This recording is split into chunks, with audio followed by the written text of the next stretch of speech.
Welcome, everybody, to Do More Better. We're on episode 8. We are fortunate enough we've got another parent question. Again, we were really looking forward to people responding and sending us questions. So if you have a question, if there's something that you feel like is interesting that you would like us to talk about on the podcast, please send us your thoughts, comments, or your questions. This comes, again, from somebody that's in our personal social circles, friend of mine, that asked this question. It also kind of relates to an event that happened in your life recently that maybe follows this up with the next episode. But either way, the parents' question came to us and really wanted to know our opinion. And again, gave their consent, and they know it's going to show up on the podcast here. Okay. All right. Let's do it. Let's do it. So question is, my son is being bullied. We have a 6-year-old child in kindergarten.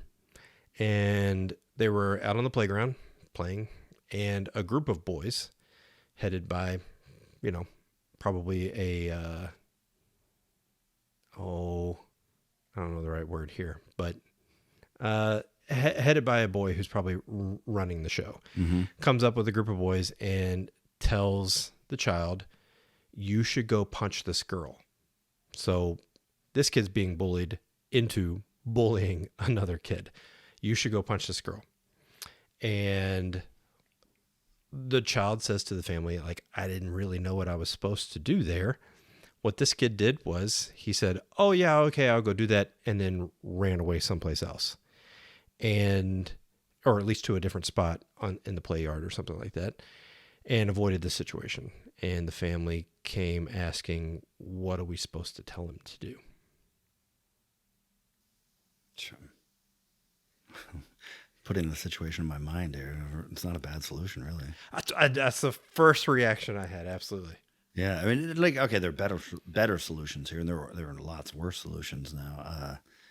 Maybe so. First, maybe talk about bullying. What is bullying? Because I think the definition's had a lot of creep. Well, yeah, a lot of creep. It's creeped a lot, and you see concept creep. The idea of concept creep is that something starts with one definition, and over time it starts having a broader or a different definition. It changes over.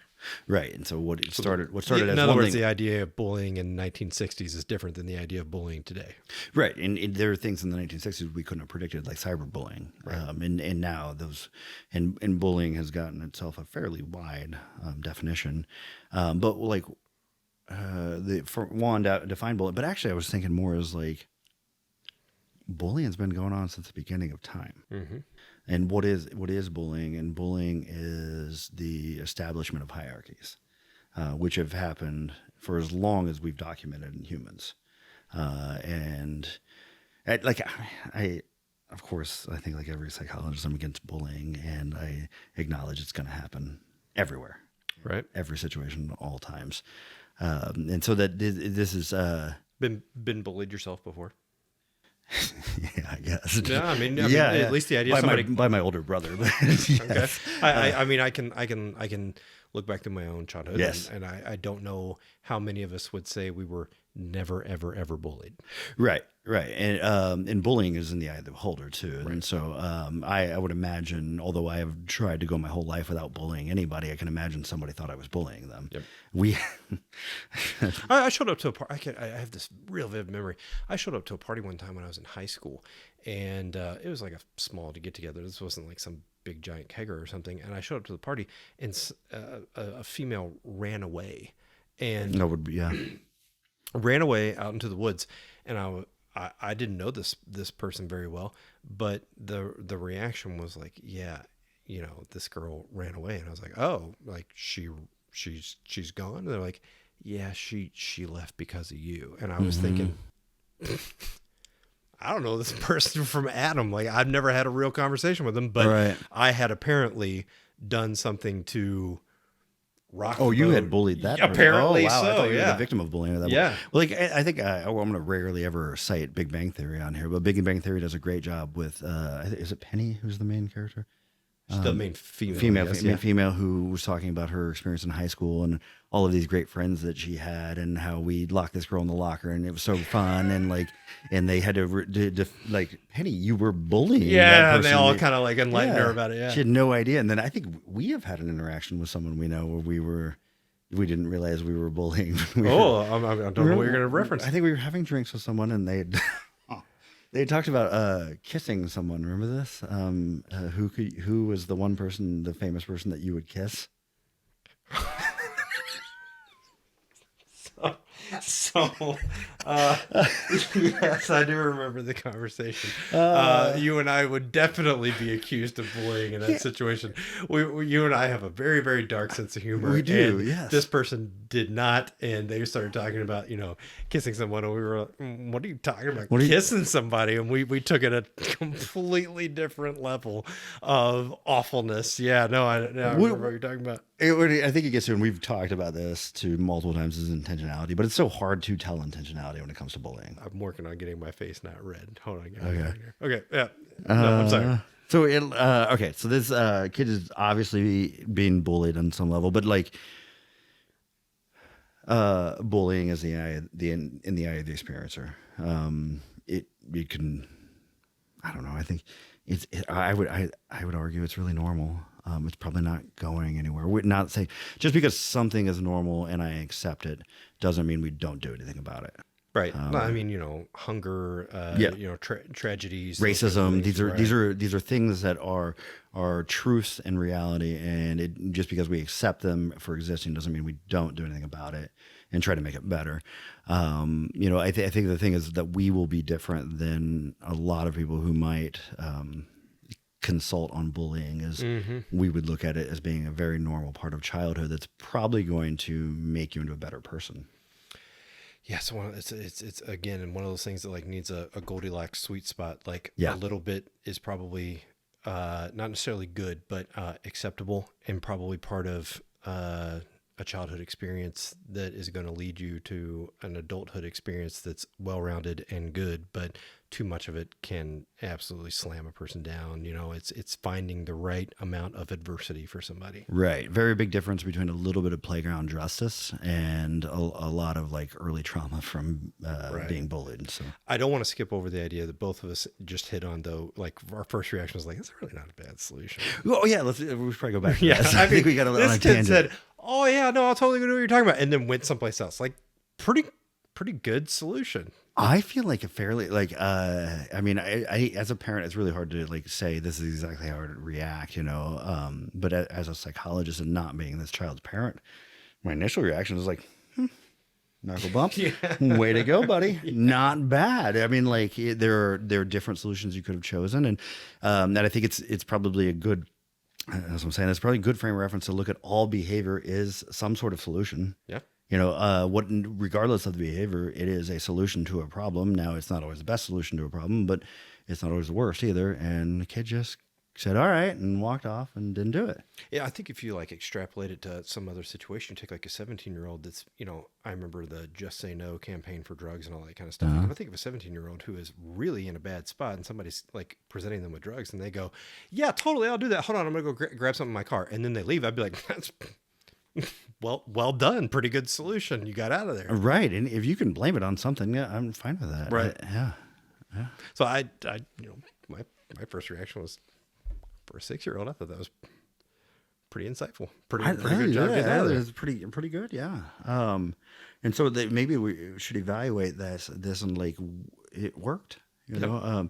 Well, no, I think some part of the parents were concerned that like, we talk about hierarchies and stuff like, for all intents and purposes, it sounds like the child that confronted the child in question was like some sort of like alpha male figure. For like, sure. Yeah, like leading the I knew group. That's what you were saying earlier. Yeah, leading the group, pushing them, that kind of thing. Yeah. And I would say, despite this individual child having a good solution, I mean, the likelihood that this young group of boys just gravitated to the next person on the hierarchy list, trying to get them to do the same thing. It's not necessarily a solution for the class. It's a solution for this individual kid. He got out of there, but whoever they were trying to get him to go bully is probably still at a very high risk of having somebody else come up and confront them, because this roving group of pack of dogs of children is not going to lighten up just because somebody else got out of there. Right. It was an immediate solution with probably a long-term result. Right. And long-term, possibly negative result too, which is common for humans to do. Yep. Yeah. Okay. Yeah. Let's see here. So what'd you say? Well, I started talking about, I think for a lot of parents, when they bring up situations that have a school context, they immediately start looking at like, what should the school be doing? I don't necessarily think these parents were there, but I think they were looking at it like, what should the school be doing? And so I talked about, the research on bullying basically says that a objective third party stepping in is the best option. Yes. So if you're bullying somebody and then their best friend steps in, that just creates a gang fight. Like, okay, I guess we're going to rumble kind of a thing. Right. But if somebody completely neutral and third party steps in and goes, hey, guys, cut it out, this isn't cool, that is the most successful option for a bullying intervention to stop. And so I said, if you wanted to go talk to the teacher, you could do, there's different tiers of interventions. You can do individual, small group, large group. And I said a large group intervention would be take the entire class and pair them up and say, you are responsible for breaking up bullying for that other person as a completely neutral third party. If you see it happen for them, no different than having like crossing guards. I mean, a crossing guard is a completely neutral third party that says, hey, car, you need to stop so these kids can cross this lane and get to school. If you see this person who's probably not your friend being bullied in school, it's your responsibility to please step in and object and say, hey, no, not okay. When I talked about that with the parent, they were like, that's great. Why isn't my school already doing this? That's a great intervention. And I said, well, you got to remember, schools are pretty limited in resources, and that is a systemic intervention, which are pretty hard to implement. And it's going to come down to the skill sets of the kids, the skill sets of the teachers involved. And very well, you could go into a meeting with a group of school officials and they just go, thanks for the input, but we're not going to do that. That's cute. Right. Yeah. Great idea. Thanks. My real reason of talking about that with family was I see all the time where, so take a typical kindergarten classroom. The teacher always says, if something happens, come find me, right? Come tell me. If you see in schools that a kid's getting in a fight, like just walk away, go tell the front office or something like that. It's the thing to do at the airport. If you see something, say something. Right.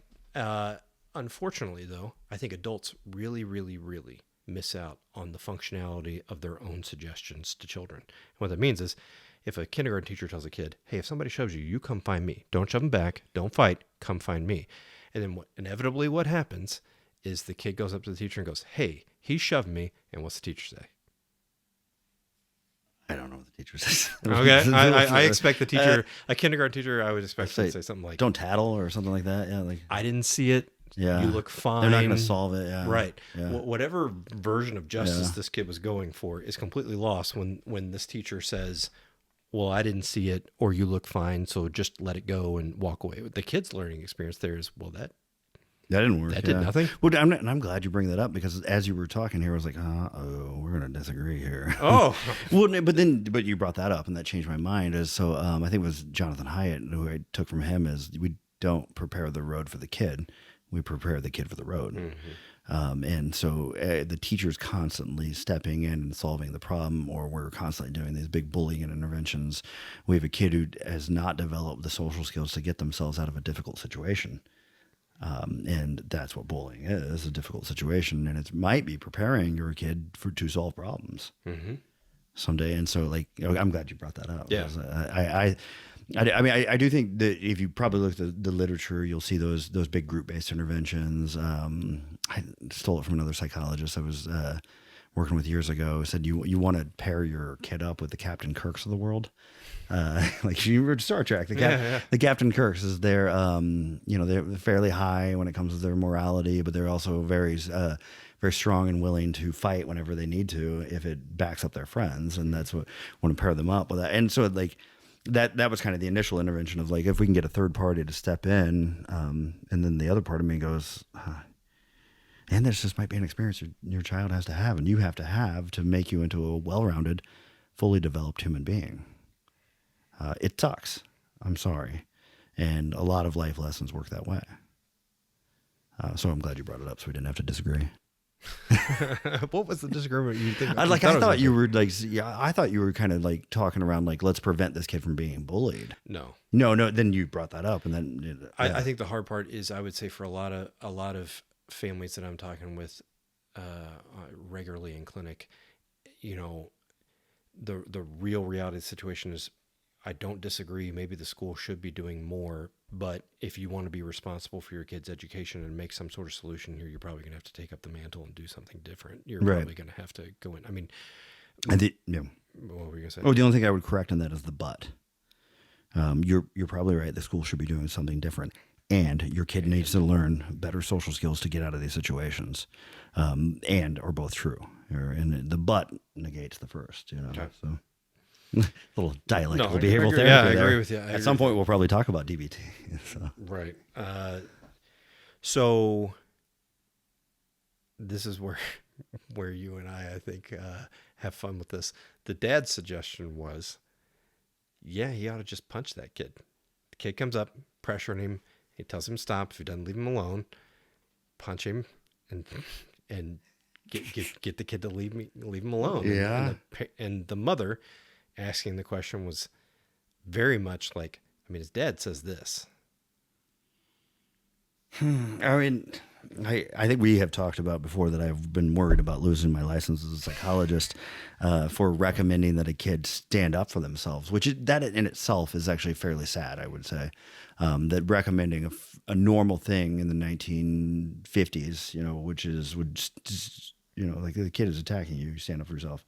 Mm-hmm. And so, but when I'm hearing this situation, it seems a little bit like, what is the term? Using a hand grenade on like when you really could have done something you could have used something much smaller. Mm-hmm. Like I am definitely not. I don't have a problem with kids learning to defend themselves, and if you're being physically harmed, then physically defend yourself.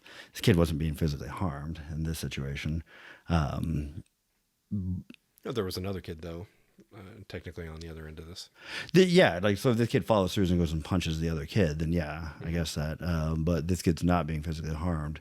I don't know that the solution here would have been punch the kid who asked you to punch the girl. Wasn't it? I don't think now, again, I know this father. I don't think he's by no means an aggressive individual, but I kind of took it as a different standpoint of like different cultures kind of a thing. Different families have different family cultures. I think for their family culture, the idea that you would stand up for yourself and say, yeah, no, I'm not going to do this. And then when they say, well, yes, you are, that if you need to defend yourself, that would be okay. I think a sentiment of, if my kid got into a fight and didn't start the fight, but was willing to defend themselves, I'm pretty sure his dad said, I'd take my kid out for ice cream. Oh, and I would too. So it's like the school suspended the kid, but I'm taking him out for ice cream. And my psychologist recommended we take him out to ice cream, and that's where it would have been. Yeah, that's a different situation. So I guess that was extrapolating a lot more than what I was kind of looking at the situation. That could have gone there. I guess that makes sense. I asked the mom. I checked in with the mom. Does that match up with your family culture? Because sometimes I think if you ask a family like, "What's your family culture?" they don't know. They don't know what you're barely even talking about when you say that. But I think different families have different cultures. If you, for example, I think there was like a Facebook video that circulated a long time ago where they were on a naval base and that somebody started playing the national anthem, and like every single kid on the playground stopped and faced the flag and started like paying attention to the flag. And I think part of that's just, that's just what you do when you live on a naval base.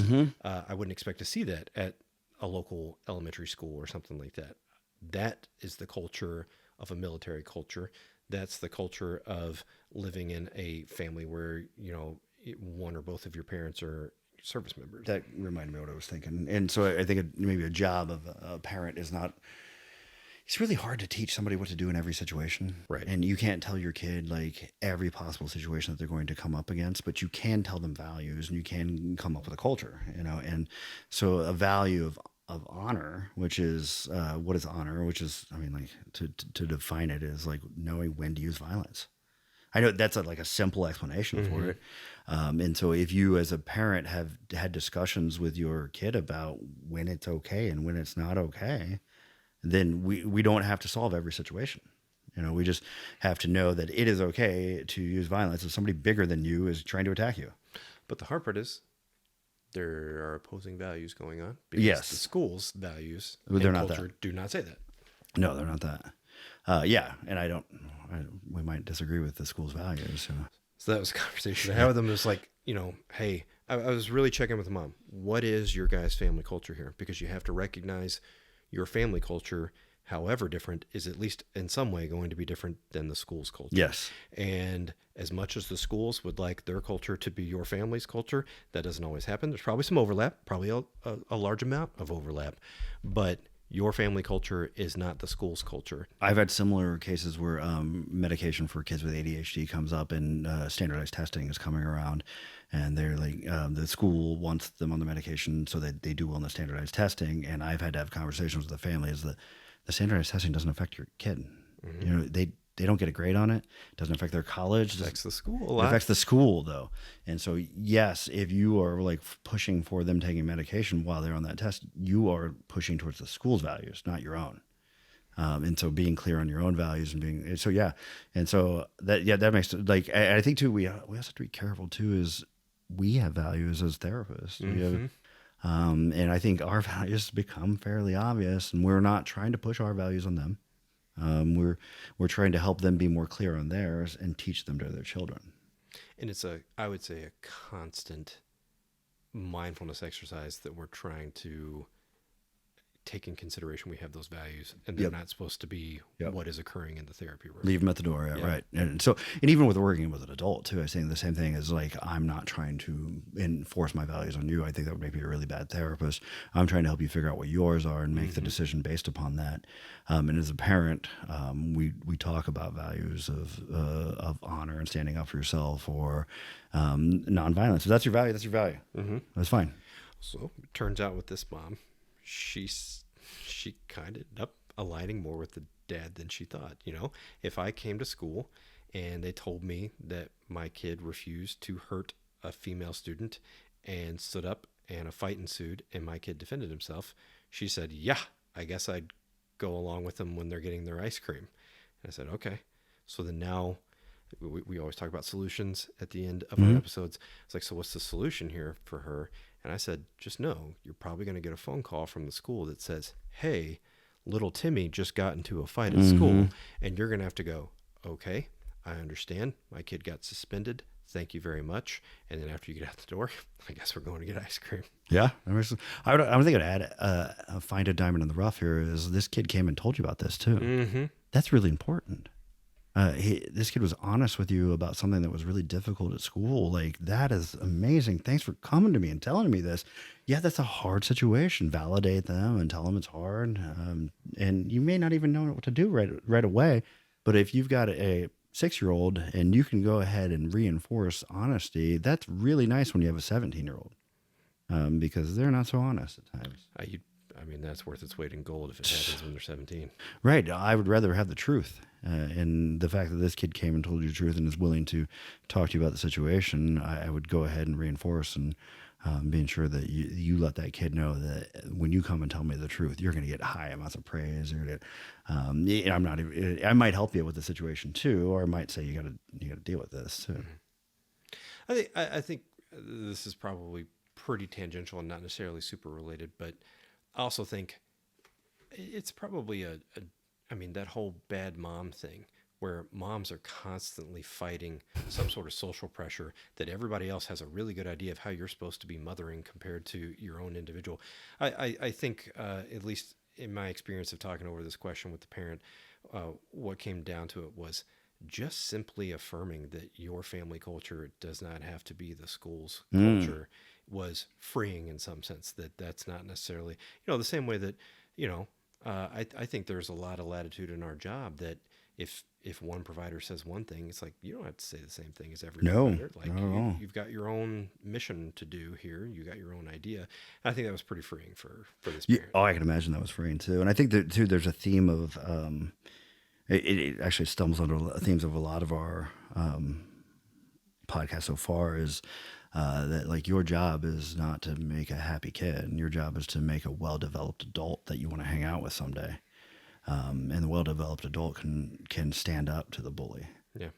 Can solve the problem flexibly, and it can not have to bring somebody else in to solve it. And that's what we're shooting for. And so sometimes we have to be we have to fight our natural instinct. Mm-hmm.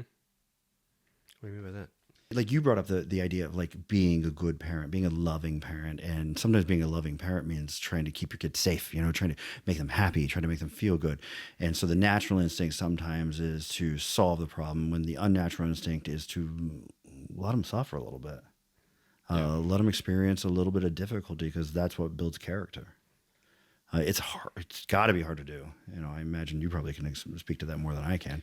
It's just gut wrenching. I mean, somebody told you it's just gut wrenching. Like, oh man, it's just, like doing that free range idea of like, okay, let's let these kids, let these kids figure it out for a second. Oh, it's gut wrenching because, part of it's just your own skill level and you think you can interject a better solution. But the other part is like, your kid is suffering. Yeah. And I can tell you, I would rather 1,000 times suffer before my kid suffers. Yep. And that is, it's just, death by proxy. It's just, watching it is gut wrenching. So we're trying to prepare them for the road though. But I don't mean to say that that's like isolated to parents or anything like that. Like, I'd rather suffer before you suffer. I was going to say, I've had clients who are like, I just really wish I could take this pain from you. Yeah. Like I could take it, and I know that if I took it, you wouldn't be capable of handling it. So and I think that's probably something going on here for this parent too. I think it was, my kid, good parent. My kid is experiencing this. What do I do in order to experience it for him? It's like, I don't know, you're going to have to experience it for them. I think they're going to have to experience it, and you're going to have to decide what you think is a good experience here. Right. I appreciate the question, whoever this parent was. Thank you again to the family allowing for us to talk about this. Again, I think they're kind of eager to hear our responses, but nonetheless, thanks for putting us in a position where we can talk about it. More questions, help us out. So, see you next time. Thank you.